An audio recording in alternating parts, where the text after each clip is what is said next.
Hello everyone. तो स्वागत है आप सभी का हमारे वीडियो में और मेरा नाम है विपिन और मैं हूँ गवर्नमेंट स्कूल में एक एज ए प्रोफेशनल टीचर। और यहाँ पे मैं आज आपको सॉल्व कराने वाला हूँ आपका इंग्लिश का 2026 का प्री बोर्ड का पेपर जो अभी आया हुआ था। और ये जो पेपर है, इस पेपर से आपके आने वाले फाइनल एग्ज़ाम में बहुत सारे क्वेश्चंस आपको देखने को मिलेंगे और इससे आपको एक बहुत अच्छी हेल्प मिलेगी जो कि आपके आने वाले वार्षिक पेपर के लिए बहुत ज़्यादा इम्पॉर्टेंट यहाँ पे होने वाले हैं। तो चलिए वीडियो को शुरू करते हैं। तो वीडियो को शुरू करते हैं, यहाँ पे हम सबसे पहला सेक्शन को सॉल्व करते हैं जिसमें हमें क्या मिलता है, रीडिंग सेक्शन मिलता है जहाँ पे आपको पैसेज होते हैं और पैसेज के आंसर्स करने होते हैं। तो यहाँ पे मैंने रेफरेंस के लिए आपको आंसर्स भी यहाँ पे मार्क किए हुए हैं कि पैसेज की किस लाइन में जो है आंसर्स आपको एज अ रेफरेंस आपको मिलेगा। तो यहाँ पे अगर हम पहले क्वेश्चन की बात करते हैं तो ये है, why are the hills mountain important according to the passage. Passage के अकॉर्डिंग जो हिल्स माउंटेन है वो इम्पॉर्टेंट क्यों है? तो करेक्ट आंसर था आपका option number C, because they make the land productive. यहाँ पे मैंने आंसर ऑलरेडी मार्क किए हुए हैं, आप देख सकते हैं। यहाँ पे देखो, आपको मैंने रेफरेंस के लिए यहाँ पे अंडरलाइन भी किया हुआ है, तो आप स्क्रॉल करके इसको देख सकते हैं। दूसरा क्वेश्चन था आपके लिए, the Himalayan rivers are permanent in nature because. तो उसका रीज़न था, they are fed by melting snow and ice. जो स्नो है, जो स्नो यानी जो बर्फ़ है, वो धीरे धीरे पिघल के माउंटेन्स की रिवर्स में पानी आता रहता है, तो जिस वजह से वो हमेशा क्या है, पानी से भरी हुई होती हैं। और अगर हिंदी में कहा जाए तो उनको 12 मासी नदियाँ कहते हैं, जहाँ पे 12 महीने पानी बहता रहता है। और नेक्स्ट है आपका, what do the Himalaya stop from entering India. वो क्या है जो हिमालय रोकता है? तो यहाँ पे cold Siberian wind, option number B correct answer है यहाँ पे। Which trees are rich source of timber. Timber का रिच सोर्स क्या है? तो यहाँ पे कॉनिफाइड ट्री, जिसको बोलते हैं शंकुधारी वृक्ष। और पांचवा क्वेश्चन था हमारा, fruit grows in Himalaya. Himalaya में सबसे ज़्यादा कौन से फ्रूट होते हैं? तो वहाँ पे एप्पल होता है, तो करेक्ट आंसर था ऑप्शन नंबर सी। दूसरा जो पैसेज आया हुआ था वो चाइना से रिलेटेड था, यहाँ पे भी मैंने क्या किया हुआ है, मार्क किया हुआ है। आपको रेफरेंस के लिए यहाँ पे आंसर सारे मार्क किए हुए हैं। अब देखिए, यहाँ पे पहला क्वेश्चन था, approximately how long is the great wall of China. तो ग्रेट वॉल ऑफ चाइना कितनी लंबी है? तो यहाँ पे दोस्तों ये गलत आंसर लगा हुआ है, ये नहीं है, ये है आपका 21,000 किलोमीटर। देखिए इसका रेफरेंस यहाँ पे मैंने ऊपर दिया हुआ है आपको, 21,000 किलोमीटर। दूसरा क्वेश्चन है, what was the primary purpose of building the great wall. China great wall का मेन पर्पस क्या था? तो to protect from northern inventions. Next question था, what is the common myth about the great wall. Great wall के बारे में common myth क्या है? तो it is visible from space without aid, यानी कि स्पेस से ये दिखाई देती है, तो ये क्या है, कॉमन एक मिथ है। Beside the defence what functions did great wall serve. तो क्या सर्व करती है? ये करती है control trade and regulated migration. इसके बाद नेक्स्ट क्वेश्चन था, today the great wall is symbol of. तो ये किस चीज़ का सिंबल है? Chinese resilience and engineering skill. जो चाइना की इंजीनियरिंग स्किल है, उस स्किल को लेके ये जो है काफ़ी ज़्यादा उसका बड़ा एग्जाम्पल है कि चाइना का स्किल कितना आगे निकल चुका है। यहाँ पे नेक्स्ट क्वेश्चन था आपका, जिसमें आपको नोट्स बनाना था। तो इसमें नोट्स आपको पता है किस तरीके से बनाना है। और अगर हम टाइटल की बात करें तो टाइटल यहाँ पे मैंने आपको मेंशन किया हुआ है। टाइटल है आपका द रिमार्केबल लाइफ ऑफ चैमिलियंस, या फिर आप इसको टाइटल दे सकते हो चैमिलियंस, या फिर आप इसका टाइटल हो सकता है कैरेक्टरिस्टिक्स ऑफ चैमिलियंस। चैमिलियंस का मतलब होता है, बच्चों मैं आपको बता दूं, इसका मतलब होता है गिरगिट, जो आपने देखा होगा गिरगिट। अगर बुंदेलखंडी में बात की जाए तो इसको कहा जाता है गिरधोना। इसके बाद जो अगला क्वेश्चन है वो है आपका यहाँ पे राइटिंग स्किल से। राइटिंग स्किल में सबसे पहला है आपका, यू आर अमन अमिता। आपको यहाँ पे फीस कंसेशन को लेके एप्लीकेशन लिखनी थी। तो एप्लीकेशन के लिए आपको हमने अपने यूट्यूब चैनल पे एक एप्लीकेशन का प्रॉपर वीडियो अपलोड किया है, जहाँ पे मैंने आपको बताया है कि किस तरीके से हम एक सिंपल से फॉर्मेट से सारी एप्लीकेशन बना सकते हैं। तो उस वीडियो को आप ज़रूर देख लें, वहाँ से आपको ये क्वेश्चन पूरा कवर अप हो जाएगा। फिर इसके बाद आता है, राइट ऑन ऐसे ऑन द फॉलोइंग टॉपिक्स। इनमें से किसी एक टॉपिक पे आपको ऐसे राइटिंग करनी थी।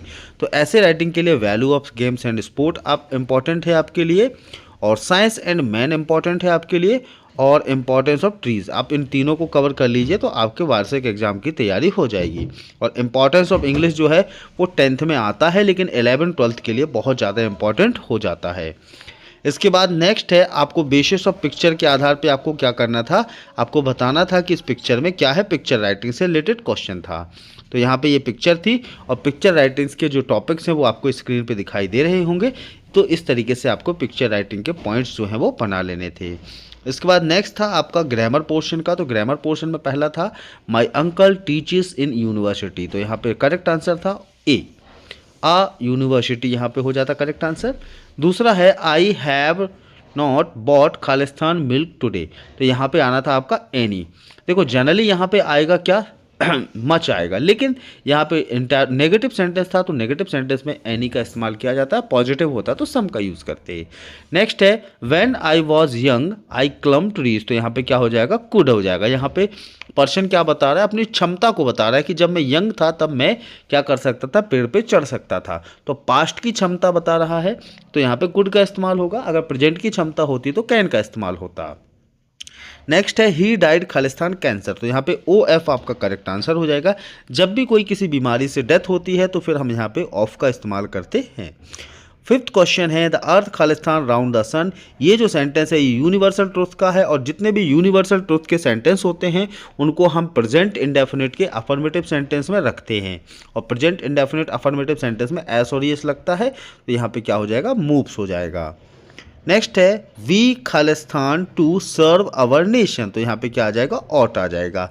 और यहाँ पे 6 के 6 आपके ये सारे क्वेश्चन हमने यहाँ पे कवर अप करा दिए हैं और ये इंपॉर्टेंट है और उनके रीज़न भी हमने आपको बता दिए कि यहाँ पे क्यों क्या लगना था। इसके बाद डू एज डायरेक्ट। तो डू एज डायरेक्ट आपको यहाँ पे ये सारे के सारे दिए हुए हो, इनके आंसर्स जो हैं हमने यहाँ पे आपको मैंशंस किए हुए हैं। तो आप देख सकते हैं ये आपके करेक्ट आंसर यहाँ पे हैं। इसके बाद आ जाते हैं यहाँ पे सेक्शन डी पे, जहाँ पे आपको ऑब्जेक्टिव क्वेश्चंस हैं। तो दोस्तों यहाँ पे ऑब्जेक्टिव क्वेश्चंस के लिए मैंने पूरी वीडियोस डाल दी हैं। हर एक चैप्टर के ऑब्जेक्टिव क्वेश्चंस आपको यहाँ पे मैंने सारे के सारे मेंशन कर दिए हैं जितने भी इंपॉर्टेंट हैं। और उन सभी वीडियो को आप देख लेंगे तो सारे ऑब्जेक्टिव क्वेश्चन आपके कवर अप हो जाएंगे। और वो कवर अप होने के साथ साथ वो आपके आने वाले एग्जाम यानी जो वार्षिक पेपर है उसके लिए बहुत ज़्यादा महत्वपूर्ण हो जाएंगे। जैसे पहला है why did Lencho get only 70 pesos. Lencho को 70 पीसोस ही क्यों मिले, तो क्योंकि जो पोस्ट मास्टर था वो केवल 70 पैसे ही कलेक्ट कर पाया था, इसलिए आपका आंसर हो जाएगा option number C, the post master could collect only 70 pesos for an act of charity. फिर है what is Assam popularity known as. Assam क्यों पॉपुलर है, तो असम था चाय के लिए पॉपुलर और कुर्ग था आपका काय के लिए पॉपुलर, कॉफ़ी के लिए।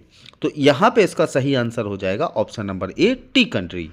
नेक्स्ट है in the poem dust of snow where was crow sitting. Poem dust of snow में कौवा कहाँ बैठा हुआ था, तो कौवा जो बैठा हुआ था वो बैठा हुआ था हैमलॉक ट्री पे।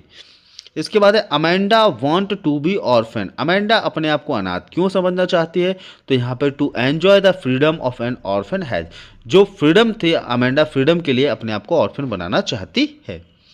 फिर आते थे आपके एक्सट्रैक्ट जो कि चैप्टर से रिलेटेड है। तो यहाँ पे देखो आपको मैंने आंसर्स जो है वो यहाँ पे रिमार्क के तौर पे मैंने अंडरलाइन किए हुए हैं पैसेज में।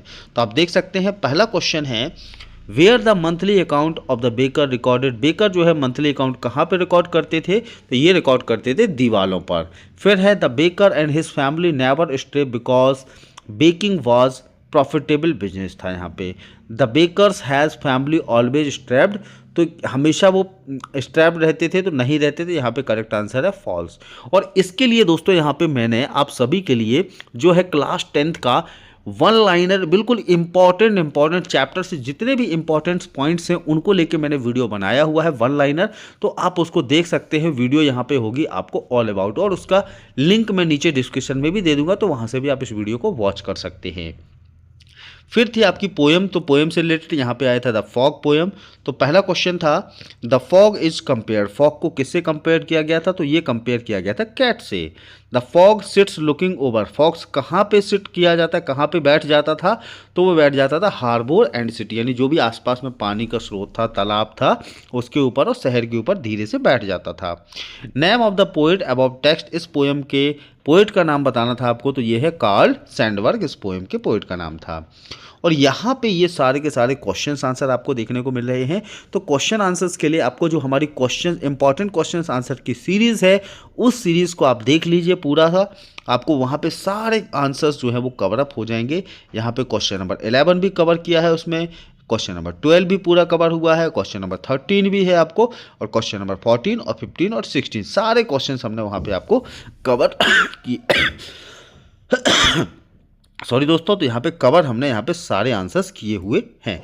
तो यहाँ पे आपको क्या करना है, मैं आपको कुछ एडवाइस देना चाहता हूँ वीडियो ख़त्म करने से पहले, कि आप जो है आपको सारी वीडियोस को वॉच करना है। जब आप सारी वीडियोस को देखोगे तो टॉपिक बाय टॉपिक आपको सारी चीज़ें यहाँ पे पता चलेंगी। और मैंने यहाँ पे इंपॉर्टेंट क्वेश्चन की एक सीरीज़ भी दी हुई है, इंपॉर्टेंट क्वेश्चन भी मैं यहाँ पे डाले हुए हैं। तो उन इंपॉर्टेंट क्वेश्चन को आपने लगा लिया तो 70% क्वेश्चन आपको उसी में से एग्जाम में देखने को मिलेंगे, और अब तक देखने को मिले हैं, क्योंकि मैं 2017 से टीचिंग कर रहा हूँ, तब से लेके मेरा अब तक का एक्सपीरियंस है। इससे पहले एमपी बोर्ड चलता था, एमपी बोर्ड की राज्य शिक्षा की बुक्स आती थी, उनको भी मैंने पढ़ाया हुआ है, और एनसीईआरटी की बुक्स भी मैंने पढ़ाया हुआ है, क्योंकि मैं खुद एक नवोदय से पढ़ा हुआ स्टूडेंट हूँ, और मैं एक सीबीएसई स्टूडेंट था, और मैं एक इंग्लिश मीडियम का स्टूडेंट था।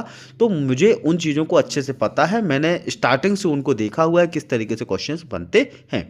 तो सारी चीज़ें यहाँ पे आपके लिए रखी हुई हैं, और बस चाहिए इतना है कि आप सभी बच्चे हमारे चैनल को सपोर्ट करें, ताकि इसी तरीके से हम वीडियो बनाते रहें, क्योंकि आपके एक लाइक और आपके एक सब्सक्राइब से हमें वीडियो बनाने के लिए बहुत बड़ा मोटिवेशन मिलता है। क्योंकि हमारे लिए मोटिवेशन यही है, हम आपसे पैसा तो ले नहीं रहे हैं, तो हमारे लिए मोटिवेशन है आपका एक लाइक और एक सब्सक्राइब, और साथ में आप अपने दोस्तों को भी शेयर कर सकते हो, ताकि उनकी स्टडी भी बेहतर हो जाए। और कोई अगर माँ बाप हमारे इस वीडियो को देख रहे हैं तो वो अपने बच्चों के लिए इस वीडियो को दिखा सकते हैं, क्योंकि बहुत ही आसान तरीके से, बहुत ही अच्छे से यहाँ पे हम समझाने की कोशिश करते हैं। अगर हाँ आपका कोई डाउट होता है, अगर आपका कोई क्वेश्चंस होता है, तो नीचे कमेंट्स बॉक्स में आप हमें कमेंट कर सकते हैं। और अगर किसी टॉपिक को लेकर आप वीडियो भी चाहते हैं तो उसके लिए भी आप कमेंट कर सकते हैं, तो हम आपके लिए उसके लिए वीडियो बनाने की पूरी कोशिश करेंगे और आपके लिए वीडियो ज़रूर लेके आएंगे। तो बस इस वीडियो में इतना ही। लाइक कर दीजिए वीडियो को, चैनल को सब्सक्राइब कर दीजिए और शेयर कर दीजिए। जय हिंद, थैंक यू।